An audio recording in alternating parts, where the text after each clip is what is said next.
Please note that the content of this tour is serious and contains interviews with Pentagon survivors that may be inappropriate for young children and distressful for those personally impacted by September 11th. Please walk to the black entry stone that reads Pentagon Memorial. Welcome to the Pentagon and the Pentagon Memorial. We would like to take a moment and give you a brief background on the memorial and on the Pentagon itself. Throughout this tour, you will be directed to several key points of interest that will help you understand the significance of what you are about to see. You should now be standing at the black entry stone that reads Pentagon Memorial. The Pentagon Memorial is America's first national 9/11 memorial dedicated to those who died in the attack on our nation on September 11, 2001. The Pentagon Memorial design was developed by Julie Beckman and Keith Caseman. Their vision for the memorial was selected from more than 1,100 submissions by a panel of architects, family members, and public figures in the Washington, D.C. area, including 2 former secretaries of defense. The significance of the entry stone is captured in the inscription. We claim this ground in remembrance of the events of September 11, 2001, to honor the 184 people whose lives were lost, their families, and all who sacrificed that we may live in freedom. We will never forget. This quote was originally inscribed in limestone for the groundbreaking ceremony on June 15, 2006. It was transferred to this piece of granite to stand the test of time, capture the sentiments expressed during the construction effort, and identify the real purpose of the memorial.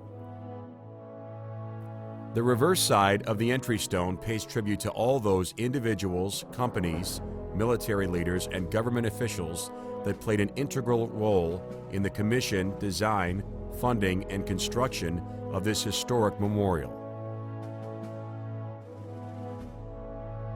Please walk to the second black stone that lists the names of the 184 victims.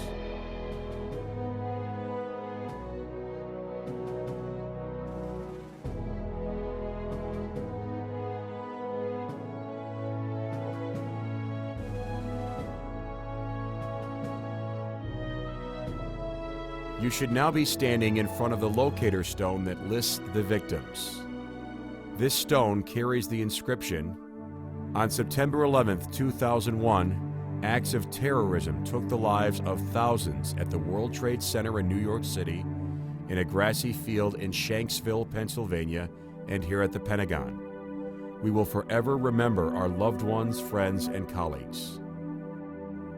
All 3 locations have been written into the history of the United States and claimed as sacred ground to recognize the tragedy of September 11th. Farther down the stone, each person lost here at the Pentagon is listed alphabetically by their last name along with their birth year, which can be used to locate their personal commemorative bench inside the memorial. The victims came from all walks of life, across the social, economic, ethnic, and religious spectrum. Administrative assistants, homemakers, doctors, educators, flight crew members, military and civilian personnel, scientists, and students. They came from towns and cities, large and small, from across America and around the world. The youngest was only 3 years old, the oldest 71. This expansive entrance, referred to as the Memorial Gateway, is meant to be a point of thought and remembrance before entering the memorial itself. Please proceed through the row of trees to the zero line at the entrance of the memorial. As you walk, we will tell you about the history of the Pentagon. The Pentagon is the national headquarters of the Department of Defense and has long been the most recognized symbol of strength, power, and freedom in the world. It presently houses approximately 26,000 military and civilian employees and about 3,000 non-defense support personnel dedicated to protecting our national interests. The Pentagon was created in 16 short months during World War II. Completed in 1943, the Pentagon contains 17.5 miles of corridors and is still the largest low-rise office building in the world. The base of the Pentagon sits on 34 acres of land, including the 5-acre center courtyard. Each wedge of the Pentagon is large enough to contain the entire U.S. Capitol building. An early plan for the building at the original proposed site called for a square structure with one corner cut off to accommodate an existing road. This resulted in a skewed Pentagon shape. The Pentagon is a 5-sided, 5-story building containing 5 concentric rings of offices.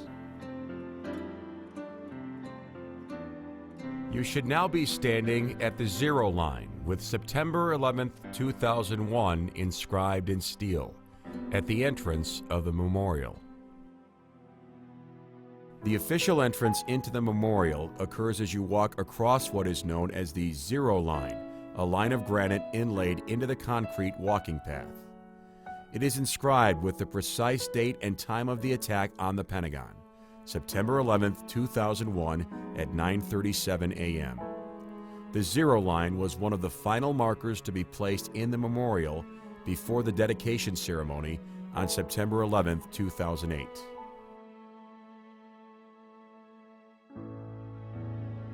The Pentagon Memorial has been constructed and positioned in the direct flight path of American Airlines Flight 77 seconds before it penetrated the exterior wall of the Pentagon, the exact point of impact, which you will see in a few minutes. Surrounding the memorial on 3 sides is a perimeter bench. Along the walkway, you will periodically see 2 parallel strips of stainless steel that extend through the memorial, anchored on the perimeter wall with a calendar year plaque dating back to 1930. These markers represent age lines that correspond to the birth year of each victim listed on the locator stone and contains their personal memorial bench. Please proceed to the 1998 age line. The benches throughout the memorial are oriented in 2 directions to distinguish whether that victim was on Flight 77 or in the Pentagon at the time of the attacks. To understand the directions, read the engraved nameplate at the end of each bench. When you are reading the nameplate, if you are facing the sky with your back to the Pentagon, the person lost was on Flight 77. Conversely, if you are reading the nameplate while looking at the Pentagon, that individual was in the building at the time of the attack. The 1998 age line contains the commemorative bench of young Dana Falkenberg. At age 3, Dana was the youngest person to have died here at the Pentagon. Tragically, Dana's entire family died with her aboard Flight 77. You will notice that there is a plaque in the pool of water under Dana's bench that lists the names of her parents, Charles and Leslie, and her older sister, Zoe. These plaques can be found under units where an individual perished alongside family members. This allows family members lost to remain forever linked. Please walk to the 1990 age line.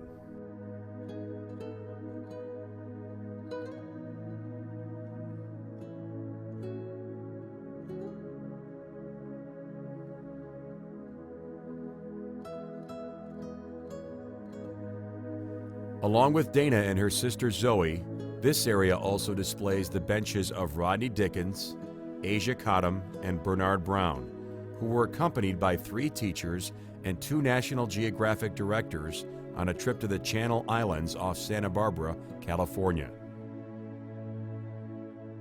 Please walk to the 1961 age line. As you continue further into the Memorial Park, you will notice a large gap before the next benches begin, denoting the age separation between the young children lost and the next youngest adult, 22-year-old Edmund Grafton Young, Jr. On the western edge of the memorial, as you look away from the Pentagon and stretching the length of the memorial from north to south, is a progressively taller gray wall called the age wall. The significance of the age wall is that it rises in height 1 inch per year above the perimeter bench relative to the age lines. At Dana Falkenberg's age line, the height of the wall is just 3 inches above the height of the perimeter bench. Continuing to the north side of the memorial, the wall reaches 71 inches above the perimeter bench at the age line of John Yemnicki, who was the oldest person to have died here at age 71.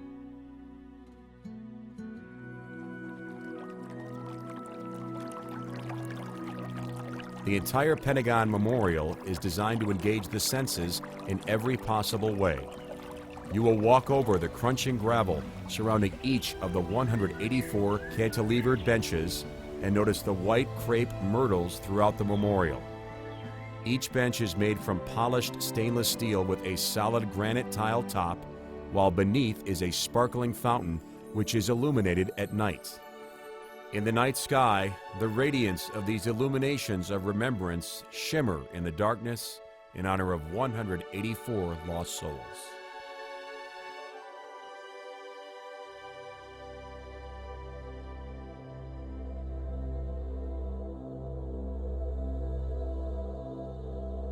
You should now be standing at the 1961 age line.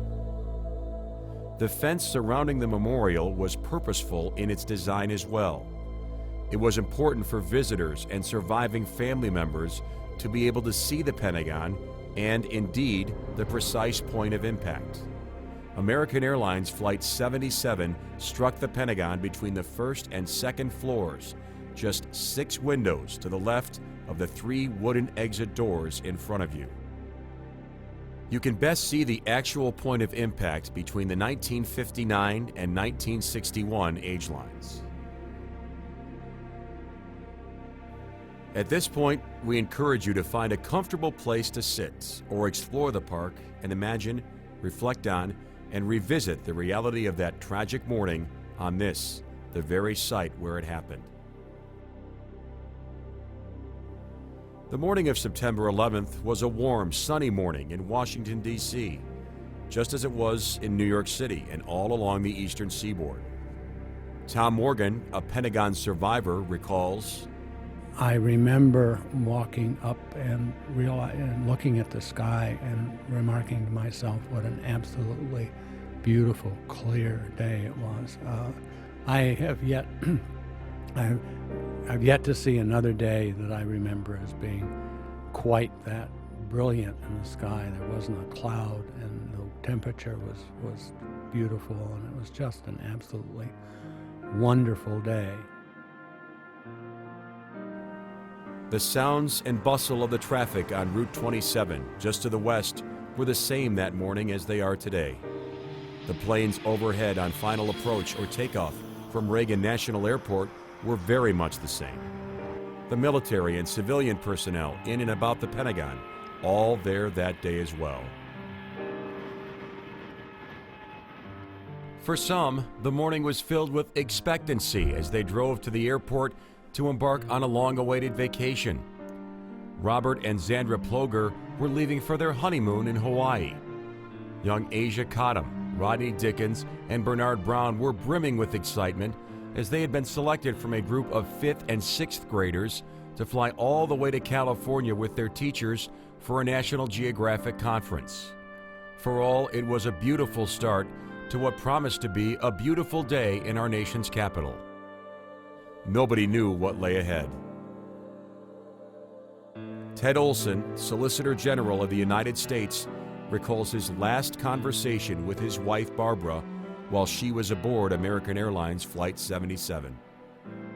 One of the secretaries rushed in and said, Barbara's on the phone. And I jumped for the phone, so glad to hear Barbara's voice. I wanted to find out where the plane was. She said the plane had been hijacked shortly after takeoff, and they had been circling around, I think, with the words that she used. She reported to me that she could see houses. I asked her which direction the plane was going. She paused. There was a pause there. I think she must have asked someone else, and she said, I think it's going northeast. Mike Walter, a senior correspondent for USA Today Live, remembers his day. I was really upset with the traffic because it wasn't moving. And I kind of told myself, look, you got to calm down. I rolled down the window, and that's when I heard the jet. And I looked up and saw its underbelly, and then it banked, and it began its dive. And, it's unbelievable. It's amazing. Anytime I replay it in my mind, I just think about how horrific that day was. American Airlines Flight 77 was a scheduled flight from Washington Dulles International Airport to Los Angeles International Airport. The Boeing 757 approached the west wall of the Pentagon in excess of 500 miles an hour from the direction of what is now the Air Force Memorial.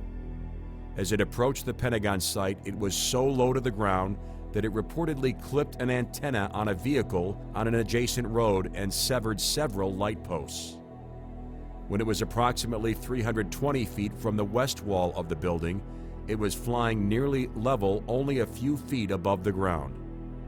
The aircraft flew over the grassy area next to the Pentagon until its right wing struck a piece of construction equipment that was approximately 100 feet from the face of the building. At that time, the aircraft had rolled slightly to the left, its right wing elevated.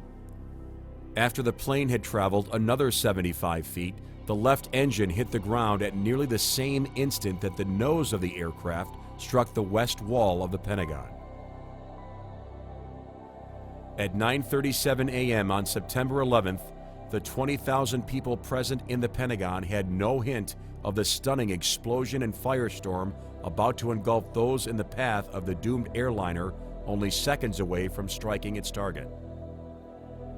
John Yates, a Pentagon survivor, remembers, one of my coworkers asked me if I knew what was going on in New York. So I said no, and she said, well, you got to come see. And there's a crowd of people watching the TV. So I stood there for a few minutes and watched. And then I walked back to my desk. I called my wife. She said she knew, and I said, well, I just wanted to let you know I was okay. And she said, do me a favor. For the rest of the day, work from underneath your desk. So I laughed, and I said, yeah, honey, I will. I love you, and I'll see you tonight. And I walked back over, and by this time, the crowd kind of thinned out a little bit. And just as I decided to get up and leave, the plane hit the outside of the building. Raquel Kelly, a Pentagon survivor, recalls her experience inside the Pentagon. One thing that I do remember very vividly and clear is the impact. I can relive that like it just happened. Everything was on fire, and I climbed under my desk, and I remember saying a prayer. And I looked for my cell phone, but I couldn't feel it because my hand was on fire, and I was still trying to figure out what is going on around here. John Yates continues. I was blown through the air, and when I landed, I really didn't know where I was. The room was just black, and everything I touched burned my hands. Eventually, I stood up and started walking down towards the center courtyard. And it's at this point that I finally realized how badly I was hurt. There's a lot of things that I don't remember to this day, but I remember my wife waking me up, and I thought it was still September 11th, but it was September 13th. You know, when I went back over the second time to watch what was going on in New York, I was standing in the middle of 5 people, and I'm the only one that survived. The attack killed 184 people. On the airliner, 59 flight crew and passengers died. Inside the Pentagon, 125 Department of Defense employees were killed. All 5 hijackers on the plane died as well.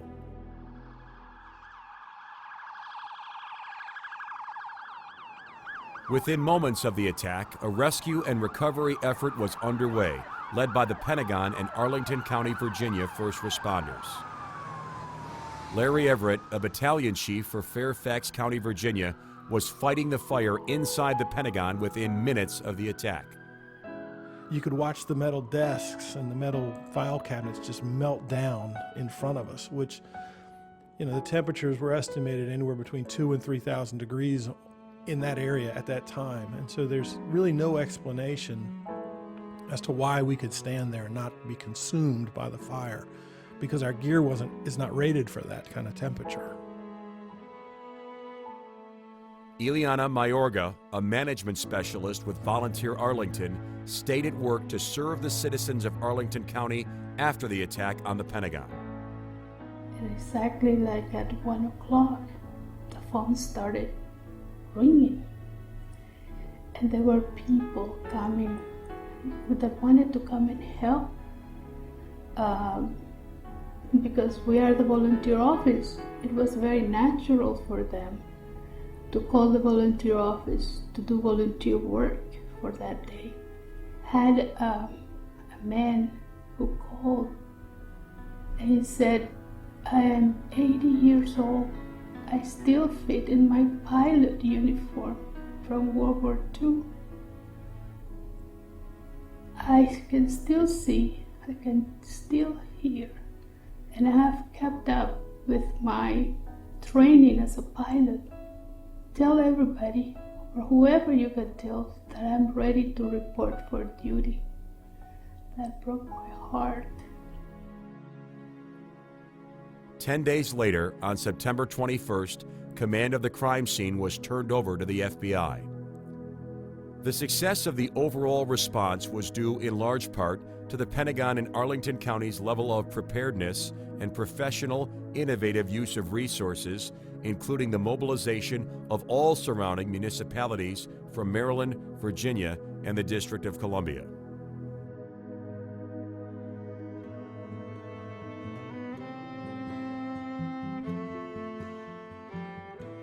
The memorial itself was dedicated on the morning of September 11, 2008, 7 years after the attack.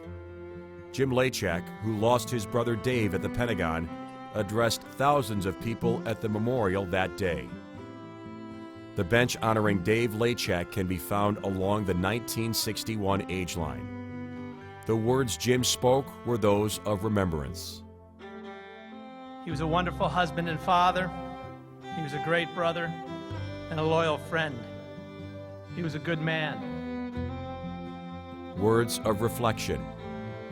That is how I feel about today as we dedicate this great memorial, the culmination of 7 years of commitment to one goal.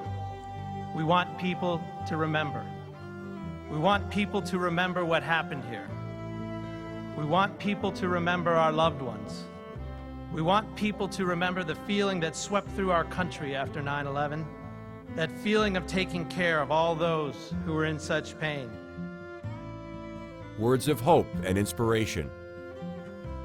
Today is a day to celebrate life, a day to celebrate a remarkable achievement.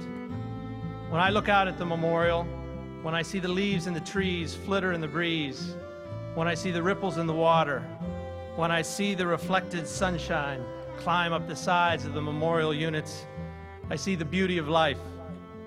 I hope the Pentagon Memorial will provide a sense of closure and comfort to all those who are still in pain. I hope that family members, when they walk among the trees and benches, will be able to make a special connection to those that they lost. I hope that everyone who visits the memorial will come away with a sense of hope and inspiration, because the memorial represents what great things can happen when we all work together to create something good. Thank you for visiting the Pentagon Memorial. For more information about the memorial or to help preserve the memorial for future generations, please visit www.pentagonmemorial.org. This audio tour is brought to you by the Pentagon Memorial Fund, a nonprofit, tax-deductible organization founded by victims' family members and made possible by CAA Consulting and 45 North Communications with the following special contributions. Editorial support provided by the Pentagon Renovation Program Information and Communications Office. The Pentagon Renovation Program supports the Secretary of Defense, departmental leadership, and other customers through renovation, construction, and modernization of the Pentagon. Penren was also the construction agent for the Pentagon Memorial Project. Interviews recorded at StoryCorps, a national nonprofit whose mission is to provide Americans of all backgrounds and beliefs with the opportunity to record, share, and preserve the stories of our lives. For more information, visit www.storycorps.org. Oral histories provided by the National September 11th Memorial and Museum at the World Trade Center, a private not-for-profit responsible for oversight of the design, raising the necessary funds, programming and operating the memorial and museum at the World Trade Center site. For more information, visit www.national911memorial.org. 9/11 background information provided by the Flight 93 National Memorial, operated and maintained by the National Park Service in Shanksville, Pennsylvania. The Flight 93 National Memorial is dedicated to telling the inspiring and heroic story of Flight 93. To learn more, visit www.nps.gov/FLNI.